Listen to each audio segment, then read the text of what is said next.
Dahil sa pangungutya sa akin ni ate, napilitan akong mag-renew ng aking lisensya. And thankfully naman, thank you Calamba Office for providing cards sa ating driver's license.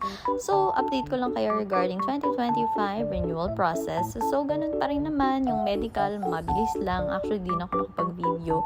Doon pa rin siya sa kabilang side. Magbabayad ka lang, eye test. And kung nakalimutan nyo naman yung ibang requirements, may Xerox copy sa gilid. Straightforward lang yung process. So, ganun pa rin. Payment, capturing, and then retrieval na ng iyong ID card. So, yung mga nakapapel pa dyan, pwede na kayong pumunta ngayon sa LTO Calamba. Meron na silang available na physical card. And yan, sobrang happy ko naman kasi at least one-stop shop na lang siya and hindi papel yung makukuha kong lisensya. So, meron lang akong penalty kasi ilang months na ring pasok